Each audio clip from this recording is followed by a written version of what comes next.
The Jack Benny Program, presented by Lucky Strike. Sold to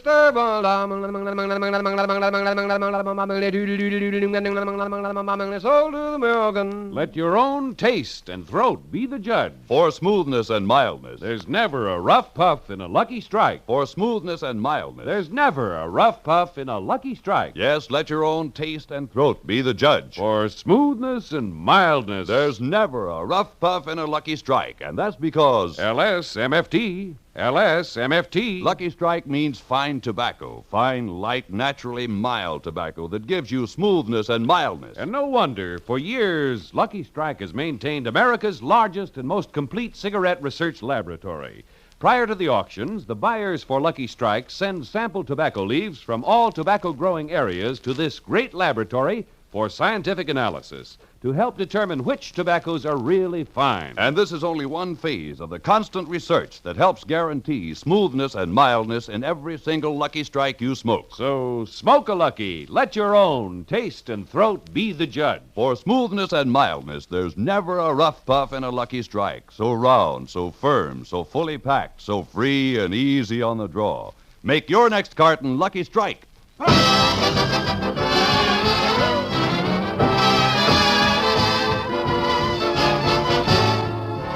The Lucky Strike program starring Jack Benny with Mary Livingston, Phil Harris, Rochester, Dennis Day, the Sportsman Quartet, and yours truly, Don Wilson.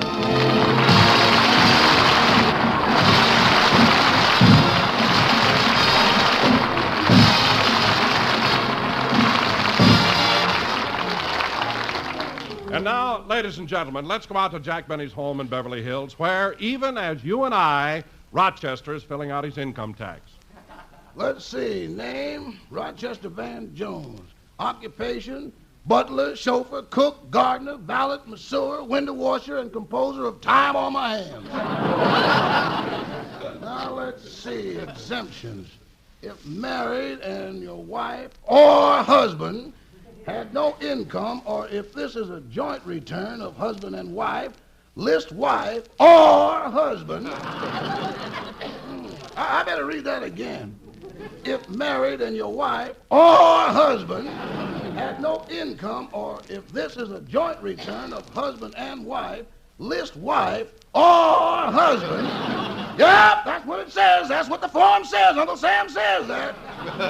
Well, fortunately, I'm single and have no wife or husband. Now, let's see.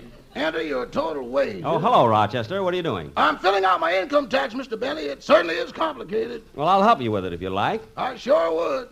All right, now let's see the form. Rochester, you got to put down your salary. Can I write it in red ink?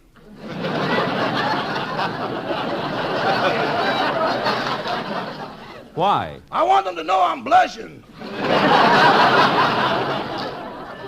Never mind. Now, for the next item, list any extra monies you received as gratuities, gifts, or bonuses from your employer. Oh, boss, come now. Well, let's see what you did about your deductions. For every close relative you support, you can deduct $600. Well, let's see. There's my mother. Oh, Rochester, I didn't know you supported your mother. Oh, yes, that sweet little old lady I take for a drive every Saturday night. Your mother? Rochester, I happen to know that every Saturday night you take my car and go up on Mulholland Drive. M is for the million. Rochester! Now, don't give me that stuff about your mother. Last Saturday night I followed you. I distinctly heard you mention Lena Horne. I said, Mother, don't lean on the horn.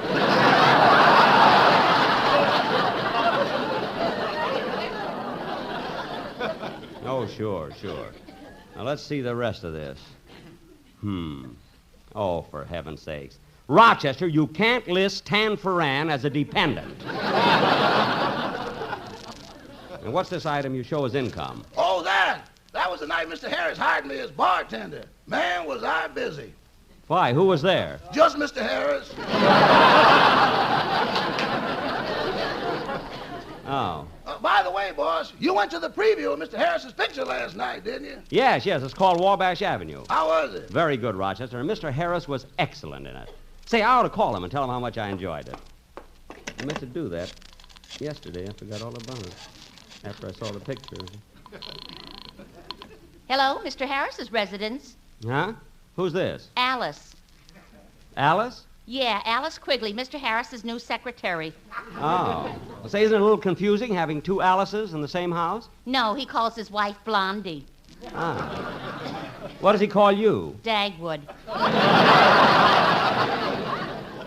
Oh, well, can I speak to Mr. Harris, please? I guess so. Who's calling? Oh, this is Jack Benny. Oh, just a minute. Hey, Curly, the wild goose is on the phone.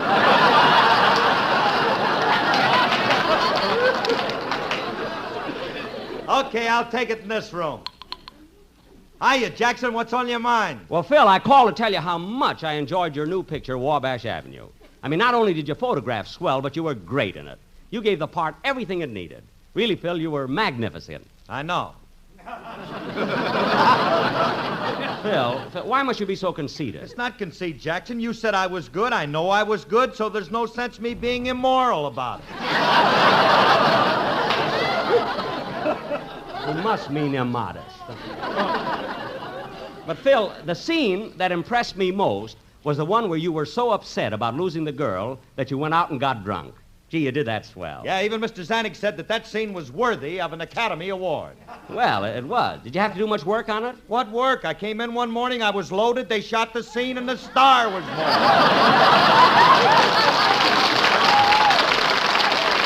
Oh, fine. Anyway, Phil, you were really great in it, and so was Betty Grable. And you got some rather tough competition from Victor Mature. Oh, Jackson, that Mature ain't so hot. Why, last year Paramount offered me $200,000 to play his part in Samson and Delilah. Phil, they offered you $200,000 to play Samson? Why didn't you do it? And have these tresses cut off? Are you mad?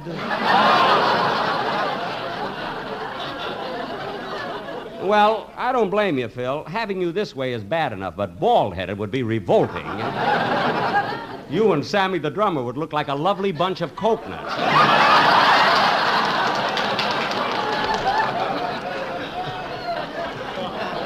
Believe me. Yeah, I can see your point, yeah. Oh, Mr. Harris, Mr. Harris. What is it, Daggy? Your valet said your bath is ready. Oh, I'll be right there. Hey, wait a minute, Phil.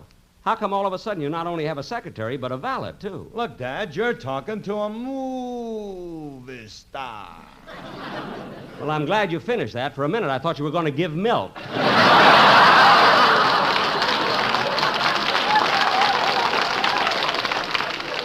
Goodbye, Phil. So long, Jackson. Gee, I hope Phil's head doesn't swell too much. He can hardly get out of the house now. Well, Rochester, how are you getting along with your tax? Pretty good, boss. Would you like to look it over? Yes, let's see. Wait a minute, Rochester, what's this item here for medical expense? Last year I had one of my tonsils taken out. Rochester, you only had one of your tonsils taken out? Boss, when you give me 20 minutes off, you mean 20 minutes. Rochester, you mean to say you ran out in the middle of an operation? Don't you remember when I came through the door, I still had a rubber glove in my mouth? A rubber glove? The doctor was in it till I crossed Wilshire Boulevard.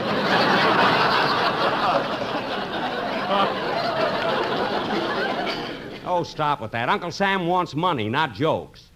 Now, let's see what else you... I'll get it. Oh, hello, Dennis. I came to say goodbye. I'm joining the Foreign Legion.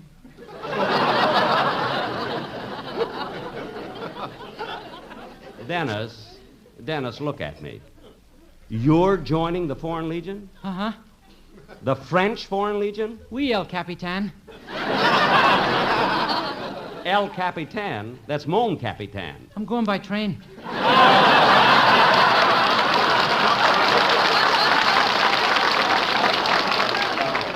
Dennis, I want to ask you one thing. Does your mother know you're leaving home to join the Foreign Legion? Oh, she was the one who suggested it. Why? Well, last week I played a joke on her. On your mother? What'd you do? I put itching powder in her girdle.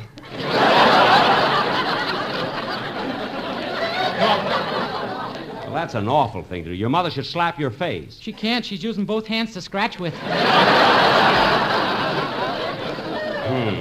Boy, is she sorry now. She bites her fingernails. Dennis, look. Well, I gotta leave now. I gotta join my regiment. Stop with that silly talk. You're not joining the Foreign Legion. I'm not? No. And come inside. Now, Dennis, forget about the Foreign Legion. You can't go now anyway. We got a program to do Sunday. What song are you going to sing on it? Well, since it's so close to St. Patrick's Day, maybe I ought to sing Clancy Lowered the Boom. Well, we must have a lot of people in our house. Well, I won't see it.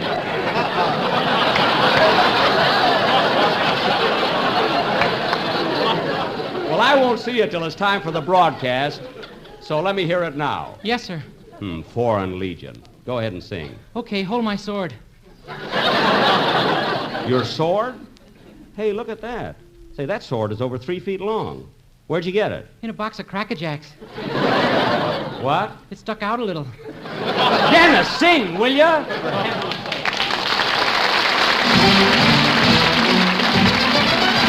Hey, Clancy was a peaceful man, if you know what I mean. Now the cops picked up the pieces after Clancy left the scene. He never looked for trouble, that's a fact you can assume. Oh, nevertheless, when trouble would press, Clancy lowered the boom. Oh, the Clancy! Oh, the Clancy! Whenever they got his Irish up, Clancy lowered the boom, boom, boom, boom, boom. O'Leary was a fighting man, they all knew he was tough. He strutted round the neighborhood, shorting off his guff. He picked a fight with Clancy, then and there he sealed his doom. Before you could shout, O'Leary, look out! Clancy lowered the boom! Oh, the Clancy! Oh, the Clancy! Whenever they got his Irish up, Clancy lowered the boom, boom, boom, boom, boom, boom. Now Clancy left the barber shop with tonic on his hair. He walked into the pool room and he met O'Reilly there. O'Reilly said, for goodness sakes, now do I smell perfume? Before you could stack your cue in the rack, Clancy lowered the boom. Oh, the Clancy! Oh, the Clancy! Whenever they got his Irish up, Clancy lowered the boom, boom, boom, boom, boom, boom, boom. The neighbors all turned out for Kate O'Grady's wedding night. McDougal said, let's have some fun. I think I'll start a fight. He wrecked the hall, then kissed the bride, then pulverized the groom. Then quick as a wink, before you could think, Clancy lowered the boom. Oh, the Clancy! Oh, the Clancy! Whenever they got his Irish up, Clancy lowered the boom. Oh, the Clancy! Oh, the Clancy!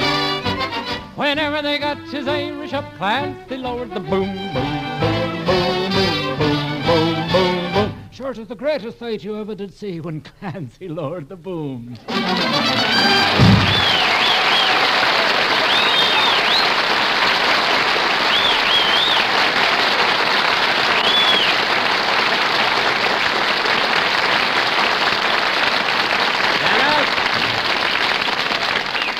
Dennis, that was very good, and just the right number before St. Patrick's Day. Give me back my sword. Here, and don't cut yourself. Oh, excuse me. Mr. Benny, Yes? my name is Joan. The girls in my high school class are having a scavenger hunt. Uh-huh. And I was selected to come over here and get something personal from you. Something personal? Very personal. Oh. Oh, I bet I know what you have to get. A lock of my hair. I'm supposed to get the whole thing.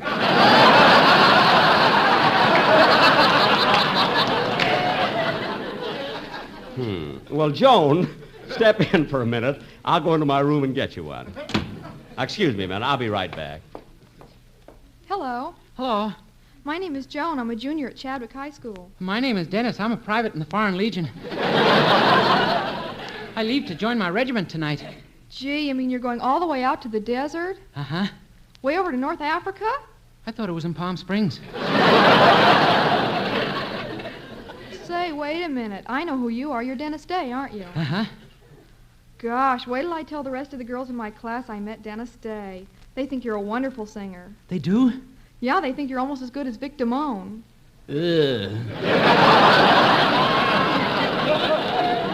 Well, here you are, young lady. Gee, thanks, Mr. Benny. And when the scavenger hunt is over, I'll return it. Oh, you needn't bother. Just turn it loose. It'll come home. Yeah. Well, goodbye, Joan. Goodbye.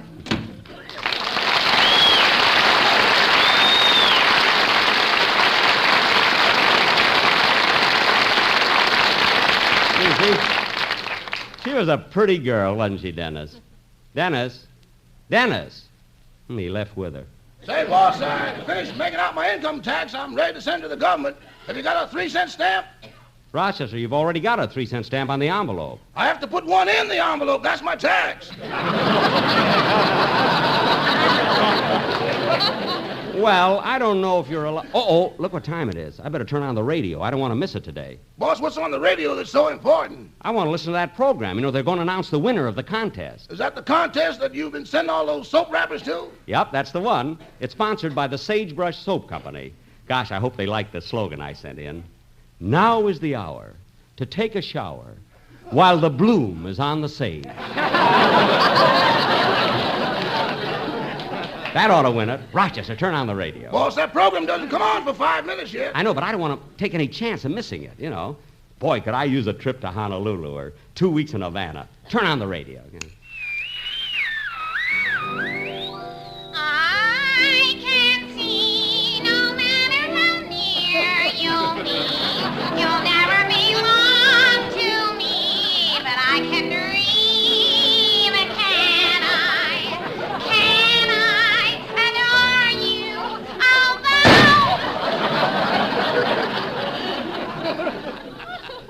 And now for our next contestant. That's not the station I want, brother. Maybe this is it. Oh, Paul. Paul, listen to me. You've only been married to her for such a short time. Please don't leave her. I must leave her. But she's my only daughter, my only child. Please, Paul, say you won't leave her. Please don't leave her. I must leave her. Paul, I beg you, I implore you, don't leave her. Say you won't leave her. Say it, Paul. Say you won't leave her. This program is sponsored by the Lever Brothers.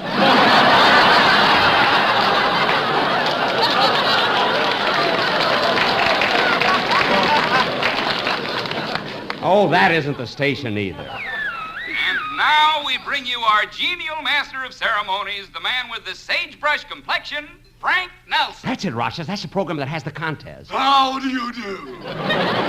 Once again, we bring you that thrilling program sponsored by the Sagebrush Soap Company, makers of Sagebrush, the only soap with a Western motif. I know. Get to the contest. And why does Sagebrush soap have a Western motif? For your convenience.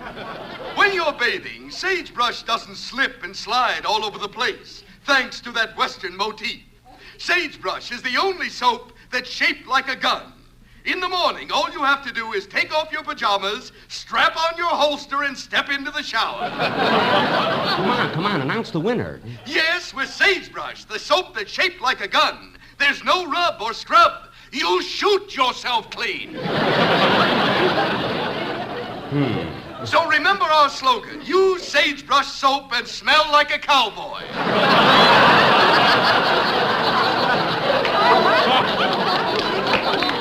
The slogan I sent in is better than that. And now we come to the announcement you've all been waiting for, the slogan that was judged the winner in our thrilling contest. This is it, Roger. This slogan that was selected from over 12 entries.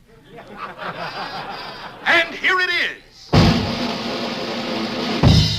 Now is the hour to take a shower while the bloom is on the sage. Gee, that's the lousiest slogan Yike! What's the matter, boss? That lousy slogan is mine. Gosh. Ladies and gentlemen, that winning slogan was sent in by Mr. Jack Benny of 360 North Camden Drive, Beverly Hills. We're glad to know that our soap is getting into that part of the city. Never mind the talk. What's the prize? Boss, do you think you'll get a trip to Honolulu? I don't know. Havana isn't bad either. Yes, Mr. Benny, for sending in that slogan to the Sagebrush Soap Company, you have won yourself a trip. Pack my bags, Rochester. Yes, sir, a magnificent trip. Shall I pack your ukulele? Not yet. It might be Havana. Mr. Benny, you're a lucky man. You have won yourself 6 glorious weeks at that romantic spot of song and story. Yes. That Shangri-La whose shores are lapped by the languid waters of the blue Pacific, Pismo Beach.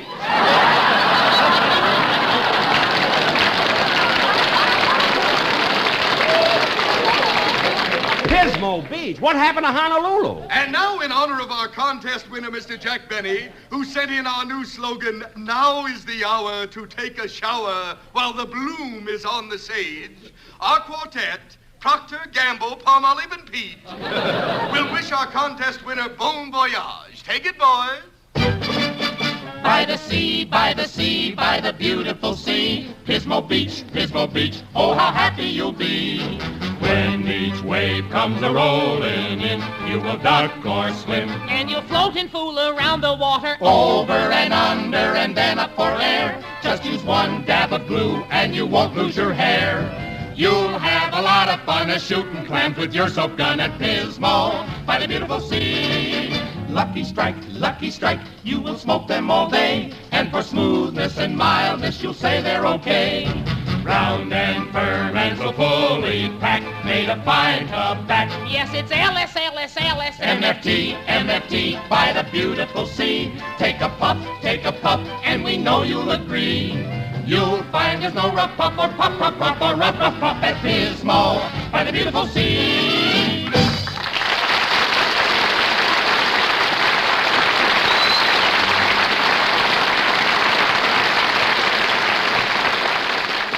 And now we will close the program with our new prize-winning slogan. Take it, boys. Now is the hour to take a shower while the bloom is on the sage. Imagine me winning a trip just to Pismo Beach. It's only 200 miles from here. Shall I pack your tuxedo, boys? Rochester, I don't have to dress formal to dig clams.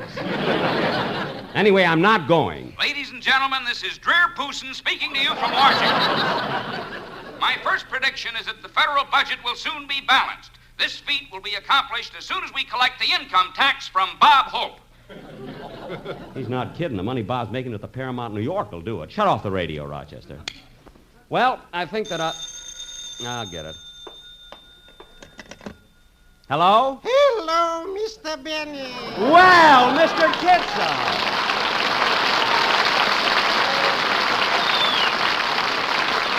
Mr. Benny, I just called you up to congratulate you.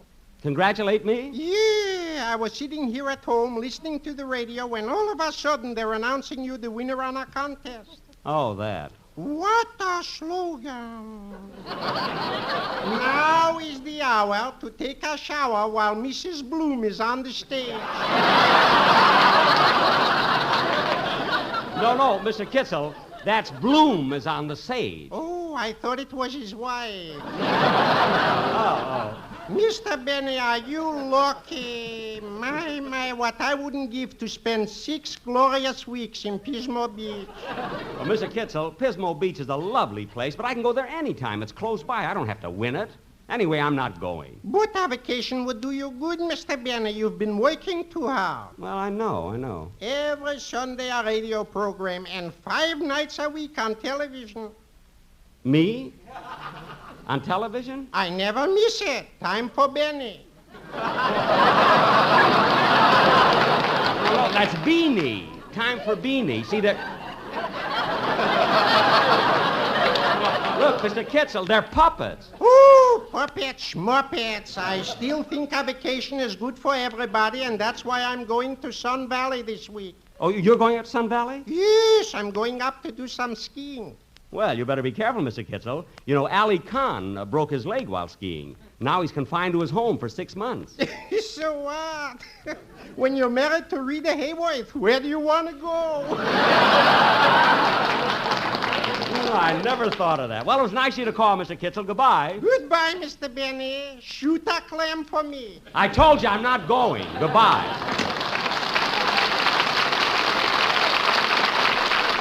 Oh, Rochester. Yes, boss? Look, I'm kind of tired. I think I'll go upstairs and go to bed early tonight. I have rehearsal tomorrow, and I don't... For heaven's sake, what's that? Take it easy. I'm coming. Are you Benny? Yes? You Jack Benny? Yes. Good. The car's at the curb, the motor's running. Let's go. Yeah, come on, the motor's running. What are you fellas talking about? We're from the Sagebrush Soap Company. Yeah, we came to take you to Pismo Beach. Wait a minute. You won the contest. What a slogan. And now is the hour to take a shower while the bloom is on a stage. Look, fellas, Come look. on, Benny. Get your clam shovel. We'll be on our way. I'm not getting any clam shovel. I'm tired. I want to go to bed. Go to bed. Are you trying to insult the Sagebrush Soap Company? Yeah, you didn't win the ordinary prize like a trip to Honolulu. Or the Havana. You won a trip to Pismo Beach. I know. They mentioned it on the radio. What a slogan. And now is the hour to take a shower while the bloom is on a Oh, chair. for heaven's sakes, fellas. Now Come look. on, Benny, the motor's running. Let go of my arm. Come on. Stop pulling me, do you hear? Stop. I'm not going to go. You're going to spend 6 glorious weeks at Pismo Beach if we have to drag you there. Now let go of me. Grab him, Joe. I got him. Fellas, please. What a slogan. And now is the hour to take a shower while the Fellas, now look, this is bloom ridiculous. on a Now turn me chair. loose or I'll sue your company. Now get out of here, you hear? Get out. I said out. Out. Out. Wow. The last time I ever enter a contest. Imagine those guys coming in here trying to force me to... Boss, I thought you'd gone. Gone? No one's going to make... Rochester, where are you going with your suitcase? Well, I figured while you were spending 6 glorious weeks at Pismo Beach, I'd go and have my other tonsil taken out. Well, I'm not going. You can have that done tomorrow during your lunch hour. Okay.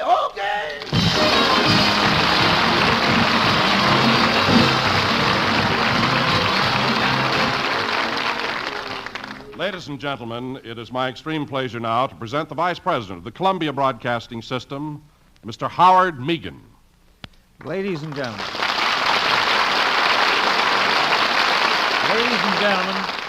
I'm here on behalf of the Columbia Broadcasting System to offer our congratulations to Jack Benny for having won the greatest honor that has ever been bestowed on a radio artist.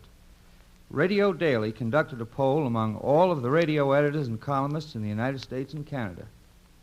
And Jack Benny was selected as the greatest radio personality in the past 25 years. Gee, and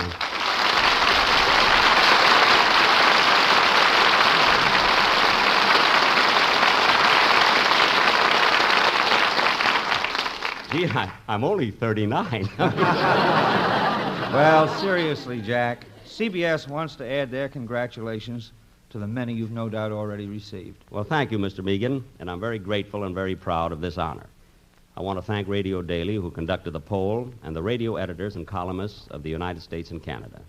I'd like everyone to know that this tribute is equally shared with my cast, my writers, in fact, every member of my staff. And I also want to thank you listeners who have been so loyal through the years. Thanks very much.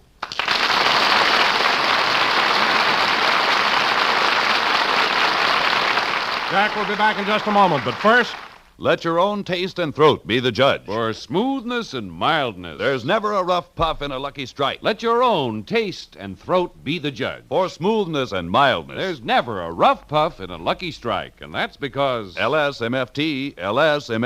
Lucky Strike means fine tobacco. Fine, light, naturally mild tobacco that gives you smoothness and mildness with never a rough puff. Listen to what Mr. Tom Jones, an independent tobacco auctioneer from Mount Airy, North Carolina, recently said. In 18 years of auctioneering at market after market, I've seen the makers of Lucky Strike buy fine tobacco. Fine, ripe cigarette tobacco that makes a smooth, mild smoke. I've smoked Luckies for 15 years. Millions of smokers, including the glamorous movie star Marlene Dietrich, take a tip from the experts and smoke Lucky Strike. Just recently, lovely Miss Dietrich said, "Every Lucky Strike I've ever smoked has tasted mild and smooth to me. That's the big reason why I've smoked them for many years." And for your own real deep-down smoking enjoyment, light up a Lucky. Let your own taste and throat be the judge. For smoothness and mildness, there's never a rough puff in a Lucky Strike. Get a carton today. Ladies and gentlemen, I want to talk to you about the 1950 Easter seal sale for crippled children. In these trying days when so much thought and money is being spent to destroy, what a wonderful thing it is to be able to give someone a chance to mend. The Easter Seal campaign, the Easter Seal campaign does just that by helping crippled children. So won't you please send what you can, as soon as you can, to Crippled Children, Post Office Box 5050, Chicago 80, Illinois. Oh, excuse me. Hello? Oh, hello, Mary. Gee, I'm sorry you couldn't come over to my house today. We had such excitement. How's your Gesundheit? How's your Gesundheit? Mary, how's your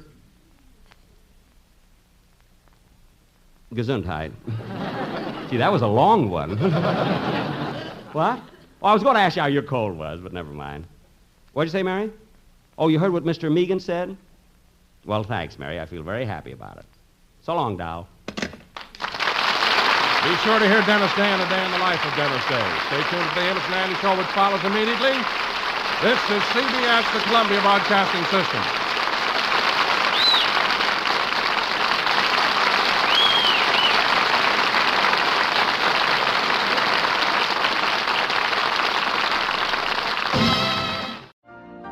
You've been listening to the OTR Gold Network.